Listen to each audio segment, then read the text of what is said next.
Hi friends, చాలా countries already developed nations అయిపోయాయి. But India ఇంకా డెవలపింగ్ కంట్రీ ఎందుకంటే ఫస్ట్గా పాపులేషన్ వల్ల. ఇండియాలో 1.4 బిలియన్ పీపుల్ ఉన్నారు.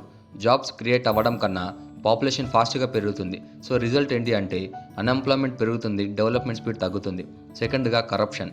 గవర్నమెంట్ ఆఫీసర్స్ నుంచి స్మాల్ సెక్టార్స్ వరకు కరప్షన్ గ్రోత్ని స్లో చేస్తుంది. మనీ డెవలప్మెంట్కి వెళ్ళాలి, బట్ పాకెట్స్లోకి వెళ్తుంది. Third point education. డెవలప్డ్ కంట్రీస్లో ప్రాక్టికల్ ప్లస్ స్కిల్ ఎడ్యుకేషన్ ఉంటుంది. మనం ఇంకా థియరీ హెవీ సిస్టంలో స్టిక్ అయిపోయాం. స్కిల్స్ లేకపోతే హై పేయింగ్ జాబ్స్ రావు. సో ఎకనామీ స్లో అవుతుంది. ఫోర్త్గా infrastructure slow growth.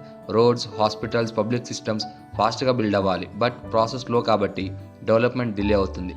ఫిఫ్త్గా unity lakh. Developed నేషన్స్లో only one target, country first. కానీ మనం రిలీజియన్, క్యాస్ట్, పాలిటిక్స్లో డివైడ్ అయిపోతాం. యూనిటీ లేకపోతే నేషన్ గ్రో అవ్వడం చాలా కష్టం. How can India become a developed country అంటే స్మాల్ చేంజెస్ చేస్తే బిగ్ ఇంపాక్ట్ ఉంటుంది. లైక్ స్కిల్ డెవలప్ చేసుకోవాలి, కరప్షన్ని అపోజ్ చేయడం, స్వచ్ఛ భారత్ మైండ్ సెట్ ఉండాలి. అంటే clean country, healthy economy, made in India support చేయాలి. అలాగే యూనిటీ ఉండాలి.